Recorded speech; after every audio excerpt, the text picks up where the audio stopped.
it that way. I mean, there are a lot, but you're not. Too many directors. Yeah. Spoil the broth. Spoil the broth.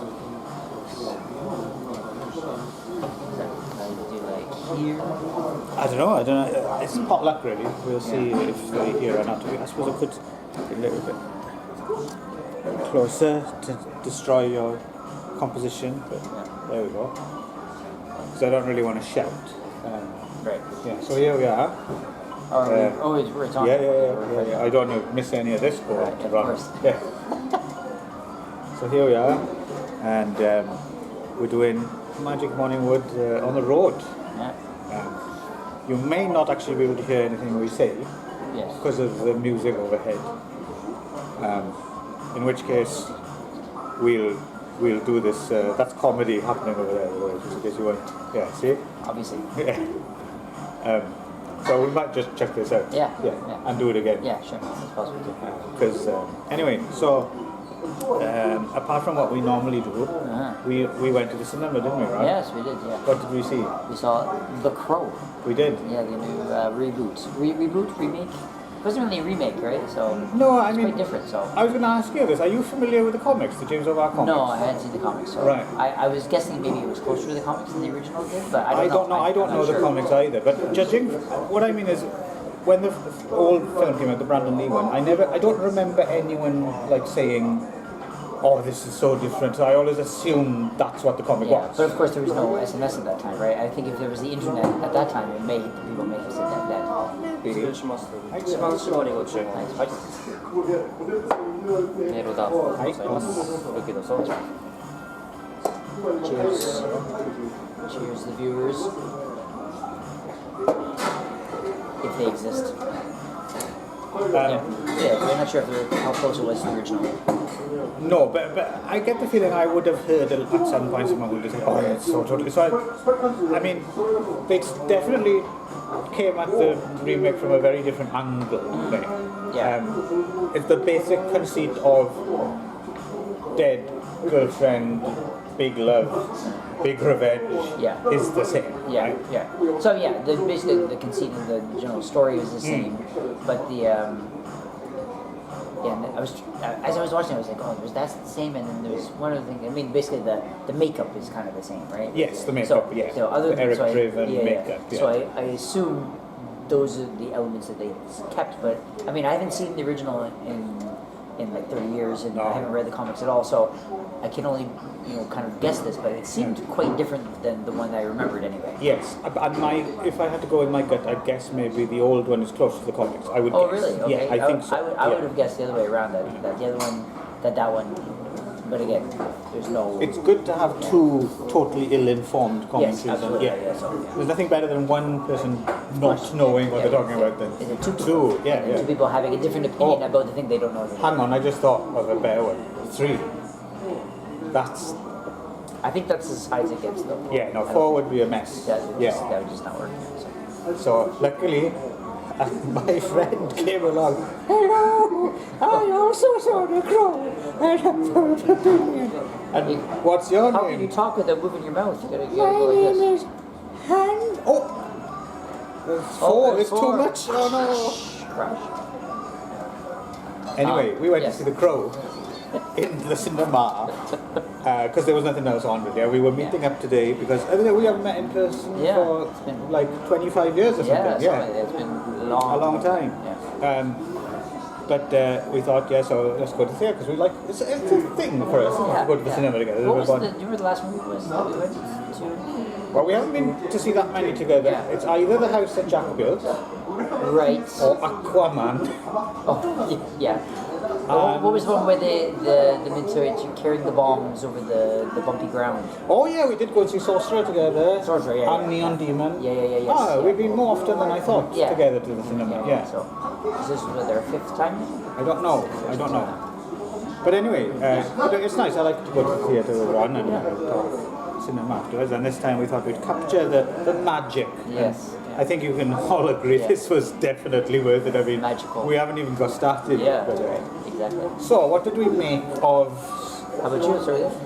Well, I think you hinted at this earlier before. You were saying like, if it was laughably bad, you might have had a better time. But it's not it's just because it started off. I thought, promising. Yeah, I thought promising, yeah. this is not too bad. Yeah.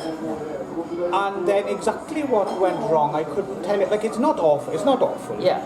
Anyone tells you it's awful, it's unfair. It's not awful, but it doesn't work either. Right? Like there are a few elements I can pinpoint for definite, and then otherwise I'm not quite sure. Like one problem is repetition. The number of fucking times Bill Skarsgård ends up in a puddle or a bath or fucking he's wet a lot of the films. And he's always keeps going back to the purgatory place. Yeah, and that pushes him in the puddle. And the number of times she goes away from him, and then you're like, under the water. dude, if you're gonna do allegories, I mean, can we get a new? Bury them. Yeah, it's like, okay, yeah, I get it. We get the idea. But then still, even then, they spell it out. They do it right? out, Yeah, and it's like, so, but in that way as well, I also felt slightly, thoughts all over the place. It's also like slightly, I feel not entirely like, we're not the demographic for this film. I mean, it feels like it does feel like a new version for a younger audience. Like, a lot of elements about it felt like, I don't know, whatever they're called, Gen Z or whatever.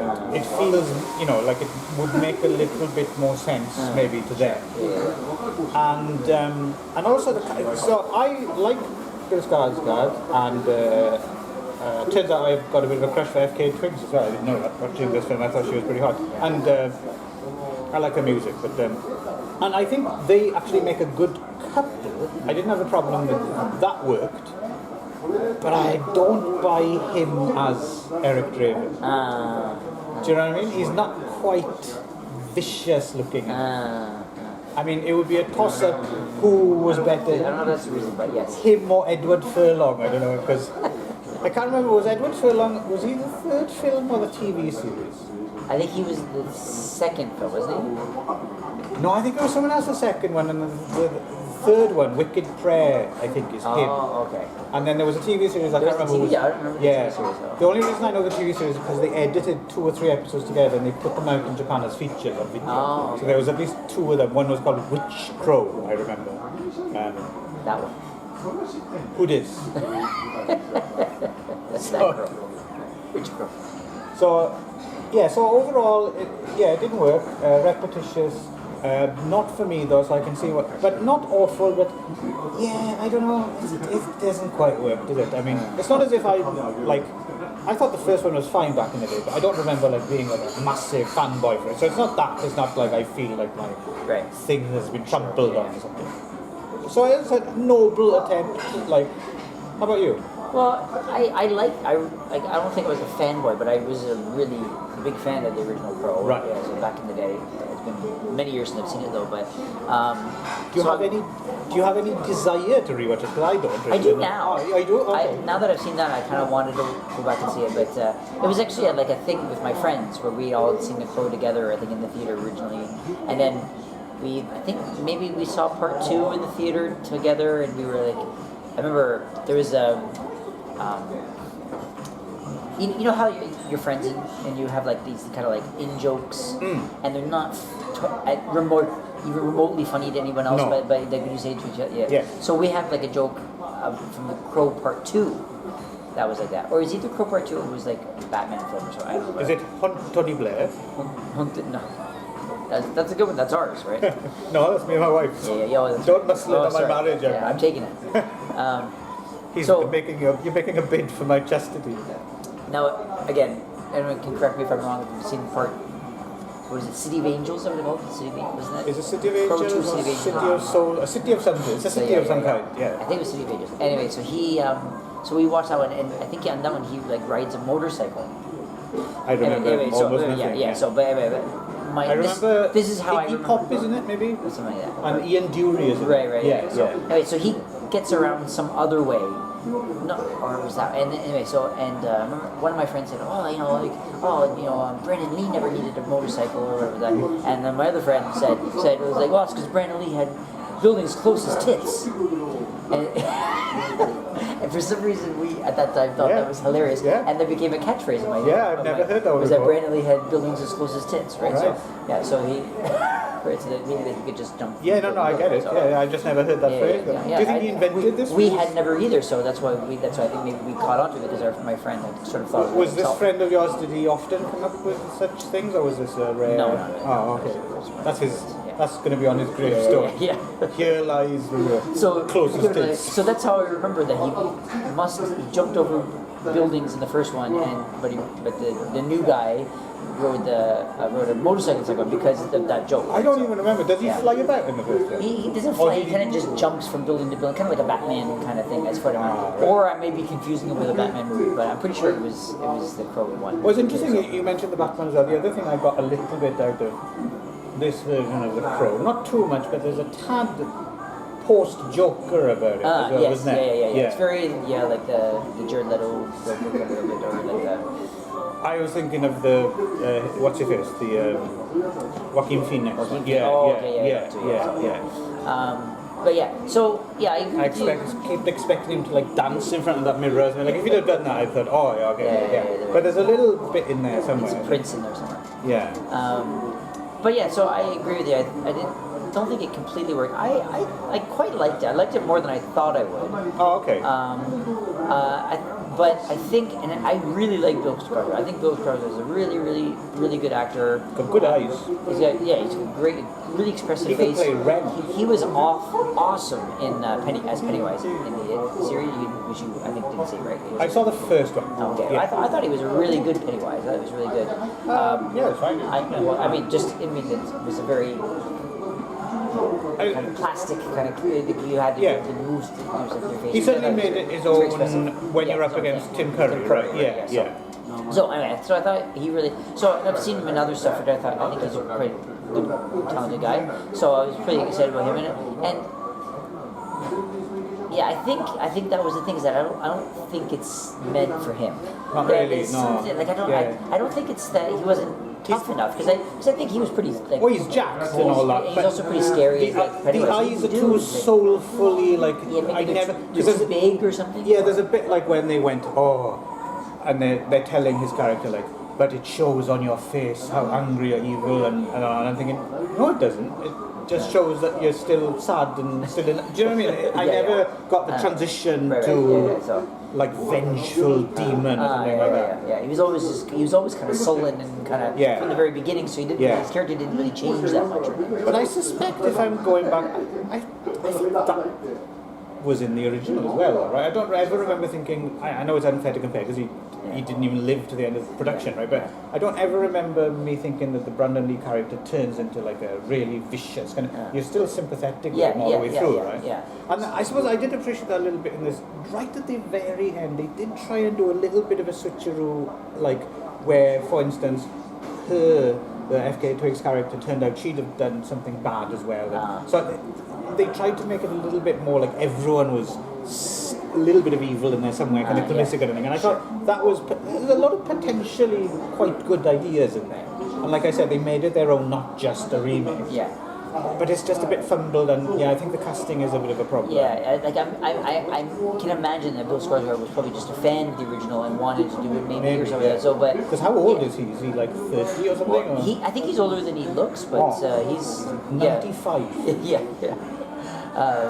He's got like what is it? Like they're all Stellan's kids, right? And they're all like. I think he's one of them. Like, No, he's the dad. Stellan is the dad. Yeah, Stellan's the dad. Yeah. And then there's like Alexander and him and Gustav. But he must be the much younger son, though, right? I think so. Because I always used to think he might be a grandson, but he's not that. No, I think he's younger, but I don't know how much of. Quite a bit, I think. But I think That's a hell of a family to go Yeah, for a really. Christmas party. I know, eh? It was, crazy. And then the Hemsworths. Peter would turn up not invited. Hemsworths. Peter, you're not a member of this family. You've got a different fucking name. Look, there's no K in it. It's like them and the Hemsworth and the. Him and Jackie have to go. And not I guess. Jackie. Yeah, Maggie. Sorry. Maggie, yeah. And Once Upon a Time, what was the Baldwins, I guess, right? Oh yeah. Oh, that would be a very sad Christmas party. Now it would be anyway. Yeah, so. Stevens in the corner, like, just go in. Gotcha. Sorry, don't. Just a joke, man. The gate out front's starting to rust. That's the name of the festival. Yeah, I got it. Not as good as. Yeah. But like, isn't one of them's like a crazy Trump supporter or something? I don't know which is the. Who's the like the normal? Is it what? He's the younger one with the smirk. Who's the like the one who's in Things to Do in Denver with it? The handsome one. So not Alex, the Glen Ross one. Yeah. No, Stephen's that one. Yeah. And William. Is there another one? Which one's Alex? Show me Alex. He's not even. I was thinking of Andy Garcia. Oh. I think Show me Alex. What's the Alex one? Alec. He's the Glen Ross one. Yeah. So he's the like the. What? He's He's the one more famous. bit of an arch kind of. Yeah. He's like But no, Stephen's the that one. He's in. Is it him or is it William? Because William's a bit like that. Who's it? Did you ever watch? Nicholas Winding Refn did a mini-series called Too Old to Die Young. Did you see it? No. It's quite good. And one of the Baldwins is in it as like, and he's fucking awesome in it. He's really good. Yeah. I think it might be Stephen. I can't remember which one. Stephen. Yeah. So it's Alex, Stephen, William, and who's the other one?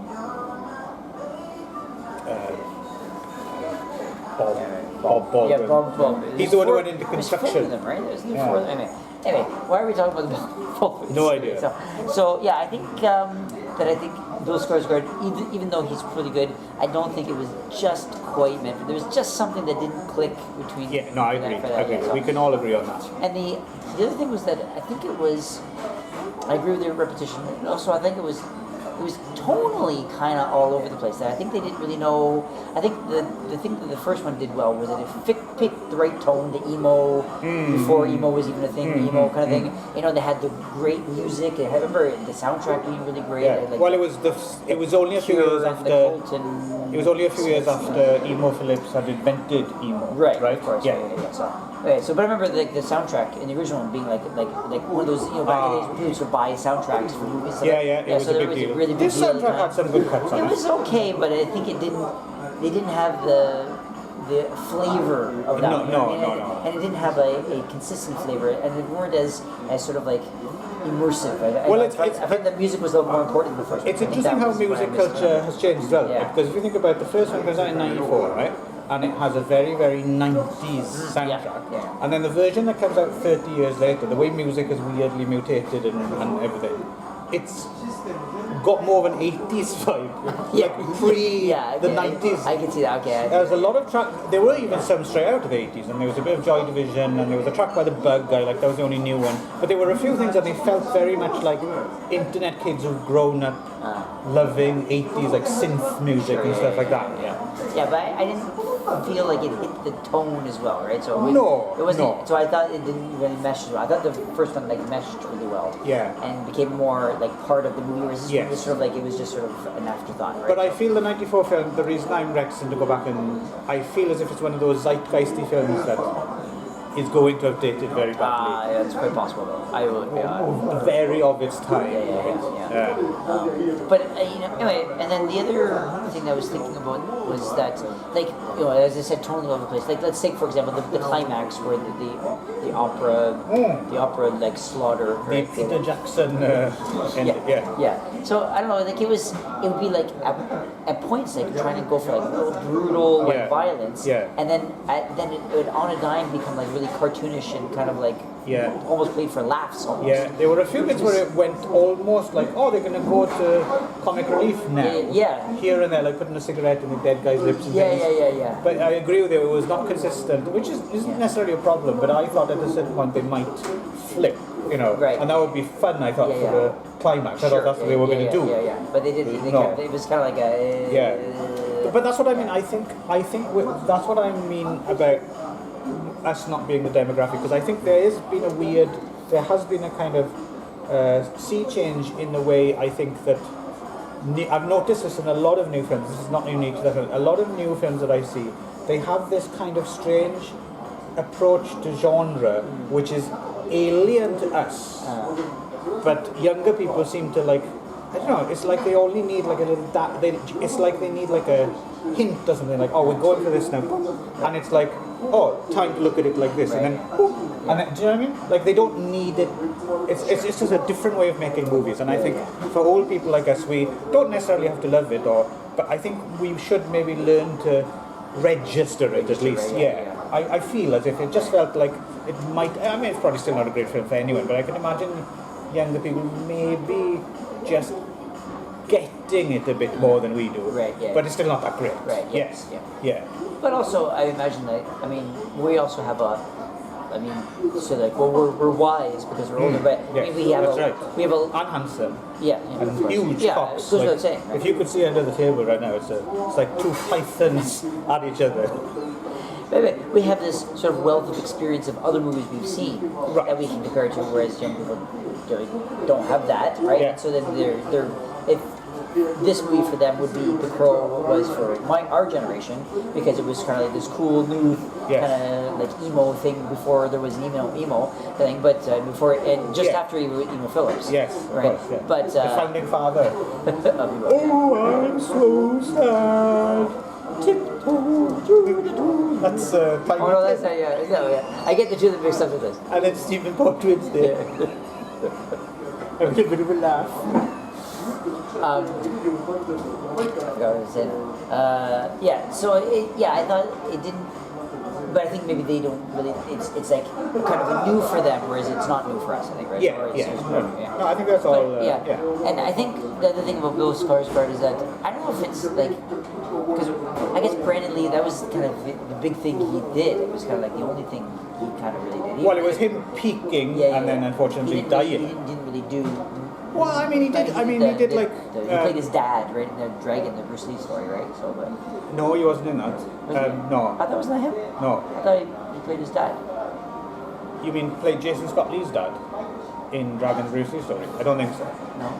I don't think so. But he was in the one that kind of led up to the Crow. I remember being like that level of action hit like a Steven Seagal film or something. It was Rapid Fire. Right? That would have been, I think, the one that was.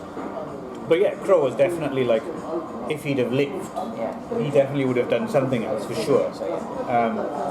He would, or he might just have kept it like a Mark Dacascos or Don the Dragon Wilson level kind of career, you know. But yeah, actually, that made me think that as I was watching this movie, I frequently talked to myself, talking to myself about like, I wonder if the props people on this movie were extra careful. Well, it's funny you should say that. I happened to look up in advance some of the IMDb trivia just in case there was something interesting, and there was something along the lines like Bill Skarsgård was like really worried all the time. You know, so. Yeah, he was so stressed. He aged. No, I think it was something like they said something like out of respect for Brandon Lee, they made sure there was no live ammunition on set or something like that. Right. Which I suspect they probably do all the time now. Anyway, post live ammunition, but it was in the IMDb. But then again, probably IMDb trivia probably had something like. Bill Skarsgård was in this film where he wore shoes, and he also wore shoes in that other film. Spooky. So did this rip off that other film where Bill Skarsgård red shoes on? He wore shoes in that film 3 years before. 3 years before. Yeah, and they had lace. Yeah, it's just derivative. Yeah. So anyway, is that us? We're done. So anyway, I keep getting off track. No. But I think the thing with him is that Brandon Lee was cool at the time. Whereas Bill Skarsgård, I think, is he's sort of a respected actor, and he's done a lot of interesting character work. But you don't even think of him as cool, right? No. Also, well, the thing is, I think that was it. I don't think he was cool enough. Well, the thing is, he doesn't have the name recognition either. Like people will know, the guy who played the new Pennywise. But I think to a lot of people, he's still, that guy. I can't remember his name. Right, yeah. Whereas people knew Brandon Lee just because he's Tony Bruce, right? So. So I don't know, but something quite didn't click. Like he did his best. I thought he was decent, but something didn't quite click. One thing did slightly annoy me when I was looking for the IMDb trivia. Again, if they're true, there was quite a lot of when this, which I'm wondering is why. So The Crow, I was aware there was a remake when it came out. Like I think it came out like maybe think it was due to come out 2 years ago, and I think it might have actually sneaked Well, the out. copyright at the end 2024, of yeah. 2024. But I don't remember. I think it was last year it played, but I don't think it played many places because it's like it was a bit like you remember the Toxic Avenger remake. Yeah, Like I didn't it's see like, it. and then it's suddenly out. It's like, Yeah. oh, and not that many people seem to notice. Yeah. So the Crow, and no one was very interested, but.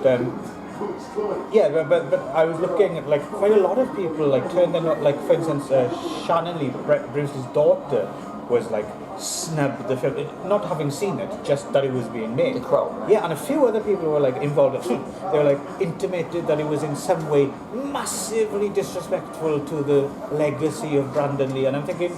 I mean, okay, I'm not his family, maybe I'm not, but it strikes me as it's not a massively disrespectful thing to do to Brandon Lee, is it? Like, if they had like the opening scene was Bill Skarsgård like punching a Brandon Lee puppet in the face and saying like, "You suck, dude," or "Who's alive now? Me, that's who," or something like that. I think it's. But it's. I think those people probably think that it's like, oh, well, he sort of the character is synonymous with him, and therefore that he should be like the last person that the role should die with him, right? Kind of thing, right? So I mean, which I know, like some people have said those sorts of things, like the role dies with me, no one else will. Like I think in Harrison Ford say about Indiana Jones, oh, did he? that no one else should play Indiana Jones. That the role dies with me, or something like that, right? So.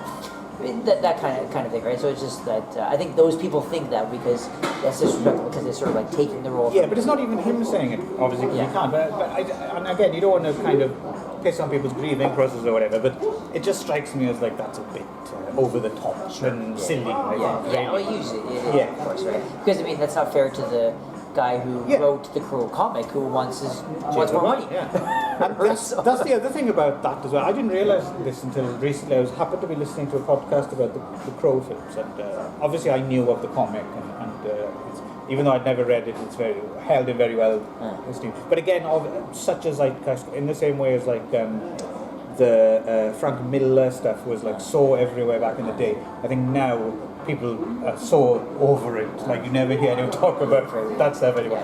So, but in the day, The Crow was considered like a big. But what I didn't realize about it was how much of a deeply personal comic it was. So basically, from what I understand, James O'Barr was in a relationship with someone he was massively in love with, and she got hit by a drunk driver. And then he somehow managed to pull it together, and he put all of that hatred and everything into the comic. So that's also slightly weird. If you're going to, like, it seems that he's selling it, so it's fine. But it's a weird thing to think of. Oh, here's this really personal trauma. Let's turn it into an entertaining action. Do you know what I mean? It's like a little bit. I wonder what it's like for him. Is that conflicting, or because I don't think there's any like when they made the Crow film, I think he was totally on board. Like it wasn't like they took it away from him or anything. So who knows? Anyway, I think we've covered the Crow.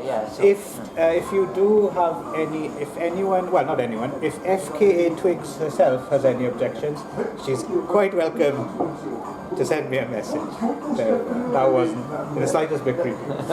So anyway, on to the meat of the show. Oh yeah. Yes. Oh, that was the meat. Okay. No, that was button hors d'oeuvre. That was like your hot dog and popcorn. A button hors d'oeuvre. Why would you want to eat a button first in hors d'oeuvre? Little button sweets. Yeah. Do you not like buttons? Buttons? Yeah, the chocolate buttons. Oh, chocolate buttons. Yeah. Or regular buttons. Just made of buttons. You're mad? That's why I was confused. So anyway, last time on the regular show, which is much better than this. If you don't like this, don't worry. The normal ones are 100 times better, aren't they, Rod? honest to Christ. Anyway, last time we talked about the Fearless Vampire Killers. Right.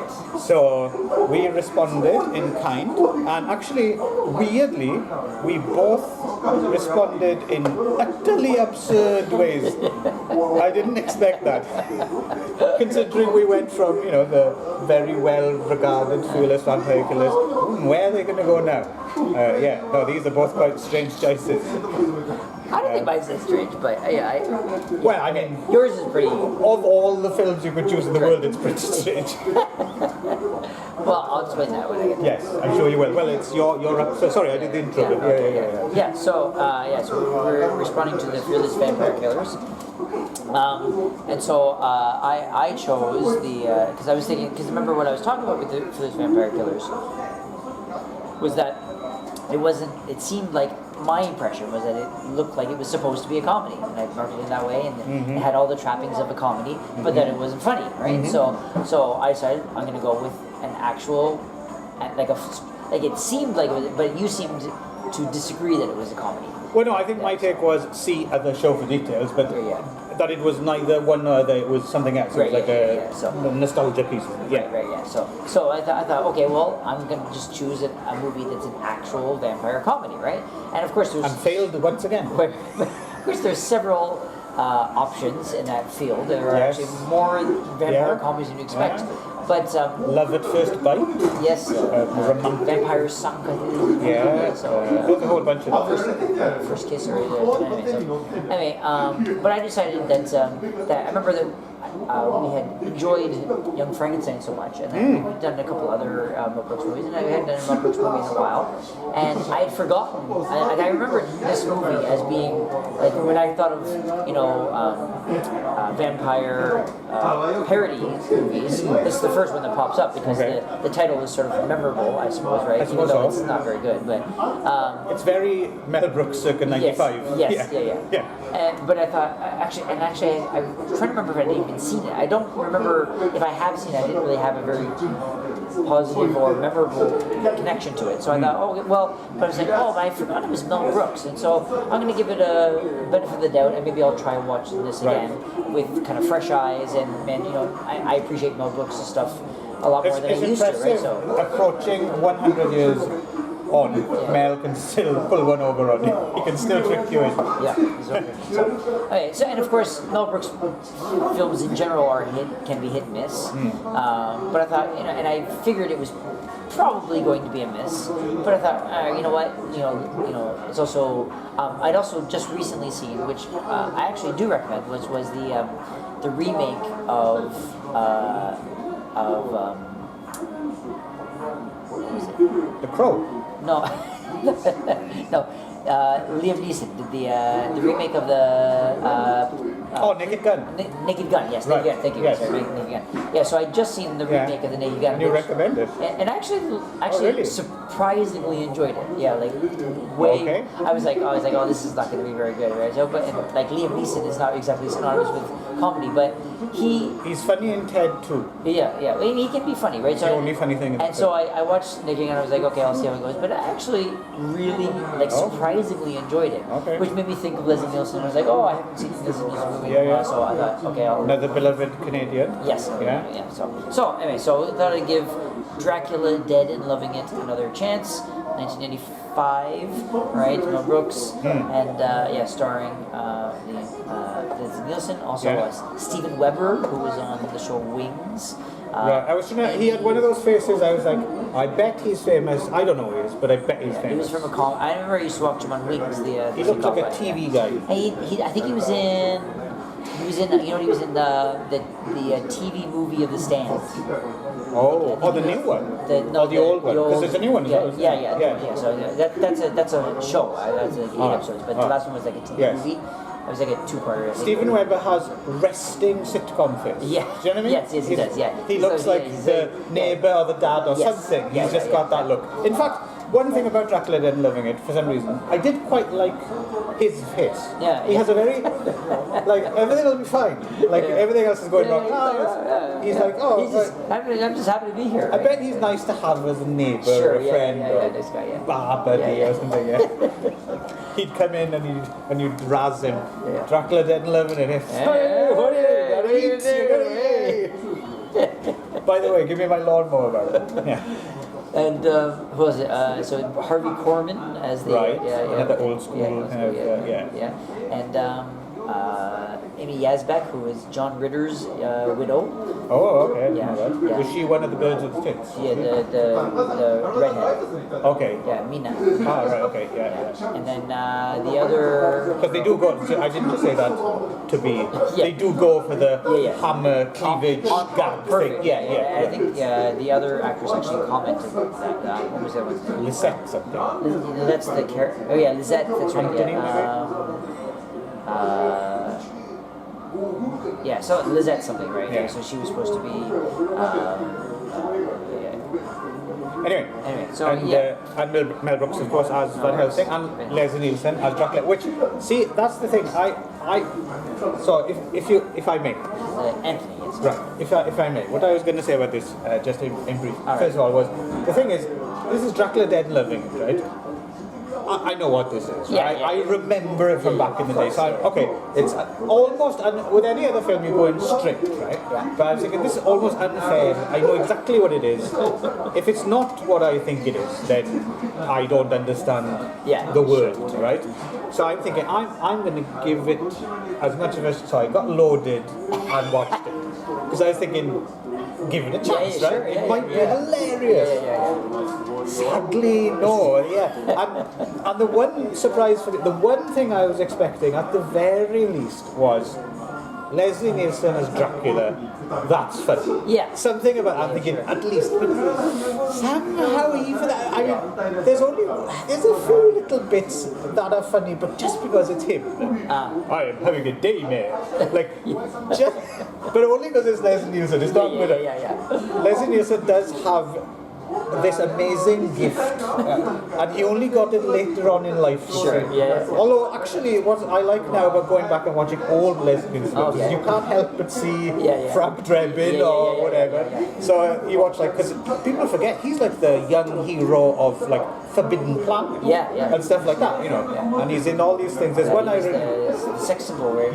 right? There's one I really like, a nature attack one called Day of the Animals from 1978, where he takes his top off and wrestles a bear. And I don't know if that was funny then, but it sure is funny now. So unfortunately, even Leslie Nielsen was like, because I remember this as well. This was one of so he does the Naked Gun ones, and then people figure things move slower in the 90s, not like now, right? Where you do. So I remember there was like Repossessed and maybe one or two others, but I remember Dracula Dead and Loving being first. I felt, oh, here we go. Leslie Nielsen seems to be on a run, and then sure enough, after this, there seemed to be loads of Mr. Magoo and shit like that, right? Which I remember quite enjoying. But again, Leslie Nielsen as Mr. Magoo is funny. Although you can't get away with that now, I guess. Definitely a real blind person. I didn't say that. That was Ron. So, and I remember this being at that. So when we were about to hit peak Leslie Nielsen saturation, right? So I thought at least that would be a shoe-in. It would be the Leslie of it all, but I didn't. I mean, and the rest of it is pretty poor. There's a surprising gore scene. I was like, oh, that's surprising. For the time, especially for a comedy. Sure. I'm guessing they would have wanted a PG-13 rating or something at least, right? So, sadly, as the last film he did, Mel Brooks has directed as well. He hasn't directed anything since this. Okay. Because so he was good up until, well, you'd give him Spaceballs. I wouldn't go that far. I think I'd give him a wavering on History of the World Part 1, and then it's, Spaceballs, Our Life Stinks. Robin Hood Men in Tights. There's a few I'm missing in the middle there, but anyway, it's at least in terms of directing. Right. What do you make of? It was basically the same. I actually kind of knew it was not going to be good going in, but I kind of wanted to give it a shot and give it a chance and try again. Mix things up. Mix it up, right? So I haven't seen this, and otherwise I'll never rewatch this anyway, right? So I might as well do it now. But yeah, there was I think 2 spots where I actually laughed. One was I don't know if is that the gore you're talking about, like the staking scene. The staking scene. And then I don't know, maybe they can get away with it because it doesn't necessarily mean blood. I don't know. So, and then the other one was like when he was like the next scene when he was like ordering the 2 girls to move and they didn't know who he was ordering. I kind of thought that was silly, but it got a laugh out of it. To be fair, that is like one of the funnier bits, which is kind of sad when you think about it. So, but basically those 2, other than that, it was sort of like, okay, I kind of like smirked a couple times, but it was, it's definitely not one of the Mel Brooks. Top tier movies, right? It is interesting to consider, though, right? Because I'm thinking, at that point, what's Mel? I mean, Mel Brooks is I mean, I don't know Mel Brooks that well, but I'm guessing he made fucking bank a long time ago, right? I'm guessing he's not hurting for cash in the mid-90s, right? And he has this kind of reputation. Is this where you insert like a Jewish joke? No. Again, that was wrong. That's it. I did it in editing. He put it in I used the AI. He incepted me. Anyway,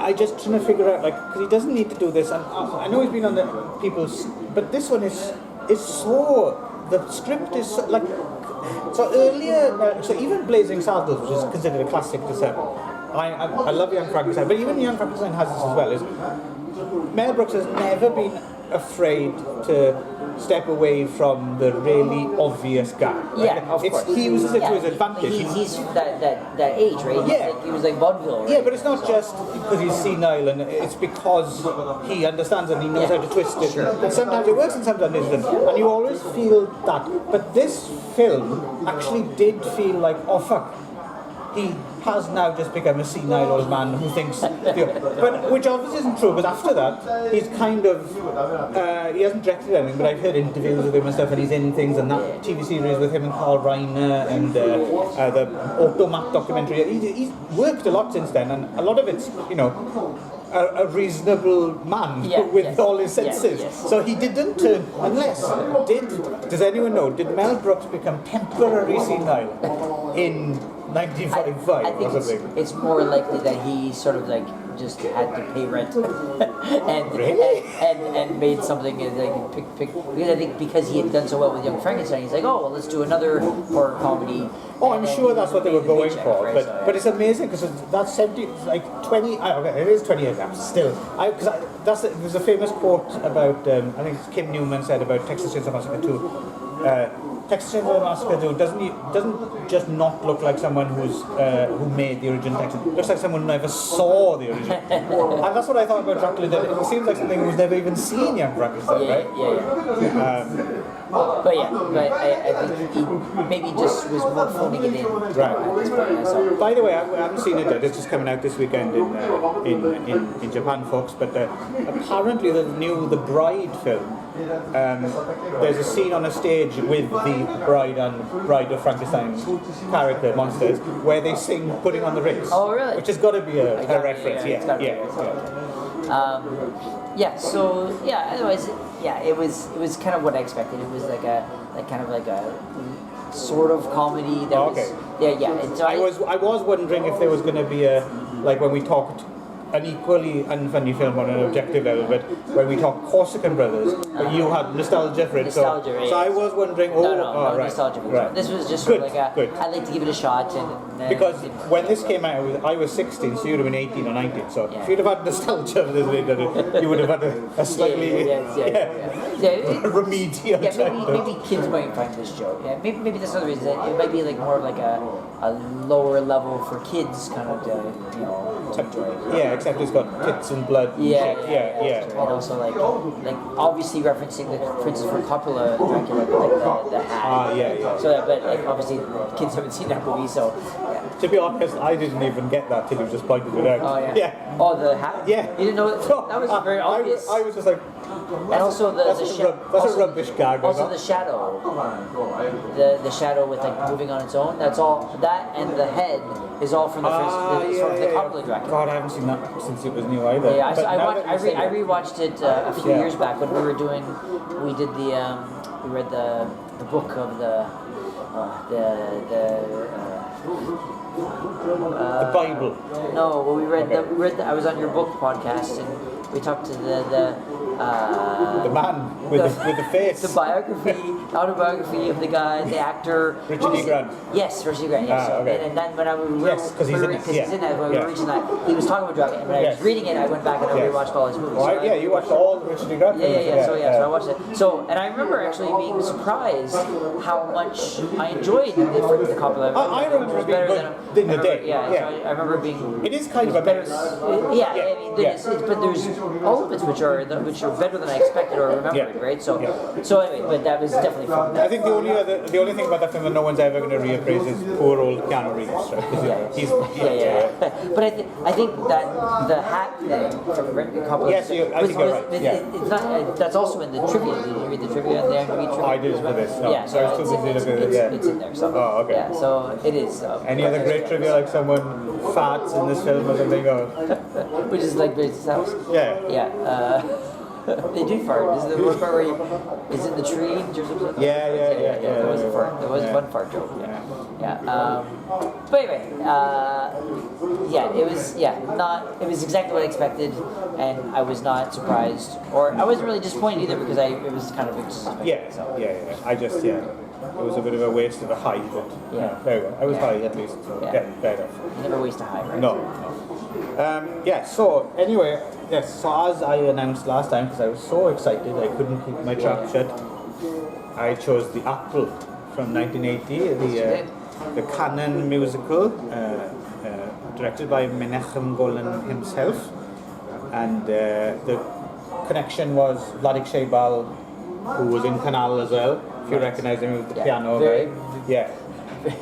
Very roundabout, indirect connection. And then he did a voice for Fearless Unbreakers, and and he doesn't, well, of course, I don't know, anyway, he plays an important role because he's Mr. Boogaloo, aka the devil. Right.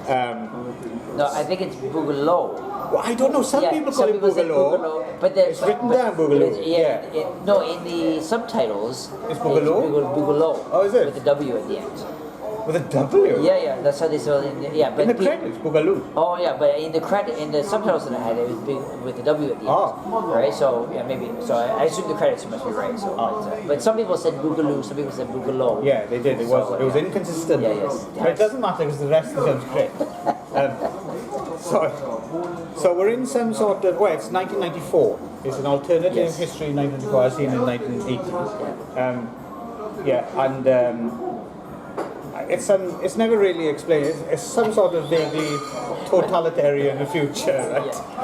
Yeah. Sure, run by like a record company or something like that. Yeah, maybe. Or music production company or whatever it is. Yeah. Also runs producing and never end, and they kind of run the world. But So there's a contest on some kind of like a weird futuristic fascist Eurovision song contest. I thought it was like Eurovision. I was like, wait, is this Eurovision? Yeah. And it seems as if front runners are, what are they called? Pandy and Mandy or something? Yes. With, to be fair, a fucking rockin' track. I do like. Yeah. B. Do the B. With that. That song is fucking awesome. It's a good entrance to the movie. Yeah. So that, because it's got a good drum beat. So it's like an old, like a glam rock kind of Right, thing. it was very like glam rock. Yeah. And do the bam. And they're on their way, but then some kind of boring, Alfie and BB, right? Some fucking asshole fucking folk rubbish. Yeah. So they're like real like Donnie Marie kind of Horrible stuff. But we're supposed to be rooting for them, right? They're the real. Because this music is different, man. That's right. But Mr. Boogaloo, he doesn't serve up to the man. He's a corporate villain par excellence, right? Yes. He's the devil himself, and basically he uses drugs and seduction to split up Alfred and Bibi, because Alfred is a noble fucking hippie wannabe, and Bibi's a filthy slut who just wants to eat on that apple, doesn't she? So she's and we should be mentioned, these are very like very on the nose, like trying to be subtle but not allegories for Adam and Eve. That's right. Well, yeah. I mean, at a certain point they break down and there's a whole reveal of the apple. Yeah. So it's a fight for good and evil versus, and if the devil's Mr. Boogaloo, who will get to God because he's coming up. So anyway, so this whole thing, and Mr. Boogaloo is entourage. I was thinking about this actually. It's quite weird. I don't think this was the intent at all, but I was thinking, is this the decadent future as seen through like hardcore MAGA?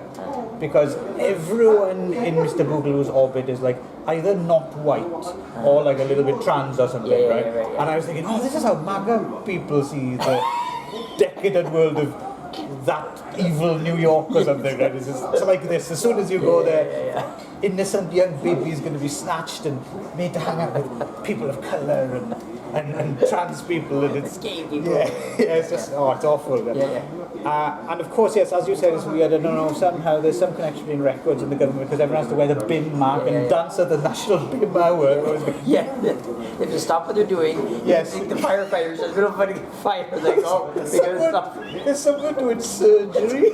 Yeah. Stop. Yeah, the guy sits there and goes, I can't tell if this is like genius, straight-faced parody or. Do you know what I mean? It's very on the nose. yeah. Anyway, so it's a musical, so we've got a few numbers. And fucking Miriam Margolyes turns up at his mum. That surprised me. I was like, what are you? Whoa. Playing a very kind of broad, oy vey. Yeah. Because I think this film must have been shot in London, I think, or Twickenham Studios or something. Because it looks a bit like British streets, and there's a lot of British people in it. Right? And Vedic Shaibal would have been working in the UK. And, Right. I think I actually read in the IMDb trivia it was shot. I think it is, yeah.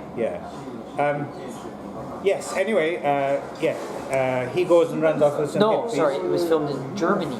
Ah, okay. Germany, yeah. But that's where they did have a lot of like the Cast, British people were because we were from or from like military. Yeah. So he goes off and runs off with some hippies and, tries to get back in contact with her, but of course there's an entourage around at all times and black men with long cigarette holders and only wearing their pants, which is just going to happen if you let that Bernie Sanders get in. So there's all that, but then eventually God himself comes down, right? Or he's not called God, is he? He's called Mr. Tops. As played by Joss Ackland, turns up in his flying car. And then we get like a weird rapture where everyone walks off and Mr. Boogaloo is furious. Well, first, of course, before he shows up in the flying car, he's the leader of the hippies, of course, right? Yeah, that's right. Yeah, in disguise. And then the audience is like, what the fuck? So they play the bin song again to get us all in a good mood during the end credits. But yes, The Apple, 1980. Quite the film, isn't it, Ron? Do you see now why I was excited for you to see it? Well, I'm curious. Do you generally like this movie? I love it. Yeah. I love it. Yeah. It's nuts. Yeah, it really is nuts. I watched this. I was like, I remember thinking like, I didn't know how I could possibly review this movie because it is every bit as ridiculous as you just made it out to be, and more. Right? So, like every frame is just like more ridiculousness. And because they take it really seriously. Yeah. Like it's not like stellar or anything, but all the like choreography and stuff like that. It's like it's fine. It's good. It's well full. done. It's very and it looks like it. And I guess I read on the IMDb trivia. Did you read the trivia? So there's another thing about how the director or the producer or the writer, one of those three people, was so convinced that this was going to be like the biggest hit in the world that he went out and like bought a house or something like that. And, really? So it was or something like that.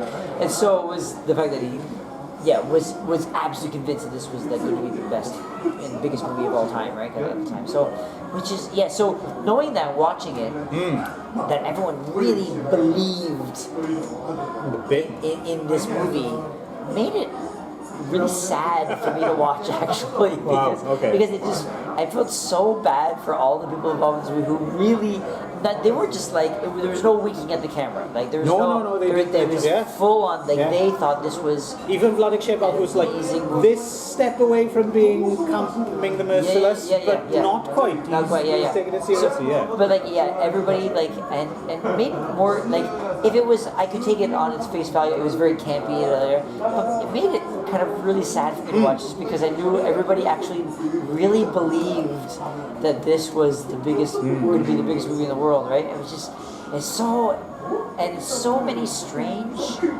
choices made when making this movie. It's so many weird. What a weird movie. It is. Yeah, it is. I mean, from the dialogue on down, right? Yeah. Everything. Like, I can't say like that it was. I mean, it wasn't boring. No, absolutely. And it was just really confusing. I mean, there were elements that was kind of like it made me like chuckle and laugh because it was maybe probably unintentionally, but it's difficult to tell. It's really but I mean, like having like the like that kind of stuff, like all the BIM stuff, like that had to be kind of a joke, right? Don't make fun of the BIM.